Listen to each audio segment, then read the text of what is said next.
آگے سنیے، حضرت صفوان فرماتے ہیں کہ ایک شخص حضرت صلی اللہ علیہ وسلم کی خدمت میں آیا. اچھا، یہ شخص وہ تھا جسے آپ کے ہاں خنسا کہا جاتا ہے. خنسا سمجھتے ہیں؟ ہجڑا.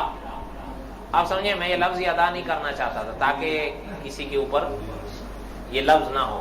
وہ بعض اوقات طبیعت پہ بھاری گزرتا ہے کسی پر. ایسے موقع آتے ہیں قرآن پاک اور احادیث طیبہ میں، اور یہ اصول علماء نے قرآن پاک اور احادیث طیبہ سے ہی لیا ہے کہ اس موقع پر درس دینے والے کو واضح لفظ استعمال کرنے کے بجائے علماء سبق پڑھاتے ہیں کہ کنایا استعمال کرو. کیا کرو؟ کنایا استعمال کرو، تاکہ دوسری کسی کی طبیعت پر بوجھ نہ آئے. اب جیسے عام طور پر قرآن پاک میں کئی ایسے یہ موقع آتے ہیں، لیکن شان ہے اللہ کی کہ رنگ ہی اللہ کے کلام کا اور ہے. وہ تو بہرحال اپنے موقع کی بات ہے. حضرت صلی اللہ علیہ وسلم کے پاس ایک شخص آیا. سمجھ گیا نا کون آیا؟ آیا اور حضور کی خدمت میں اس نے گانے کی اجازت مانگی.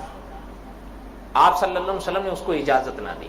جب وہ چلا گیا تو آپ صلی اللہ علیہ وسلم نے ارشاد فرمایا، ان گنہگاروں میں سے جو بغیر توبہ کے مر گیا، اس کو روز قیامت اللہ تعالیٰ اسی حالت میں پیدا کریں گے جس حالت میں وہ دنیا میں تھا. اچھا، اس کا معنی بھی سن لیں.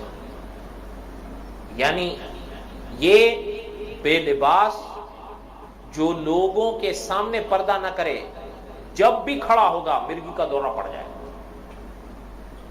یہ وہاں نتیجہ ہوگا اس کا. حضرت نے شرح میں لکھا ہے، چونکہ آپ صلی اللہ علیہ وسلم کو ایسے لوگوں کی حرکات کا پتہ تھا جو وہ زمانہ جاہلیت میں کرتے تھے یا آپ کے زمانے کے بعد کریں گے، اس لیے ان کی اس حالت کو سامنے رکھتے ہوئے حضور نے بات کی وضاحت فرما دی صلی اللہ علیہ وسلم. جمال الوجود بذكر الإله وتصفو الحياة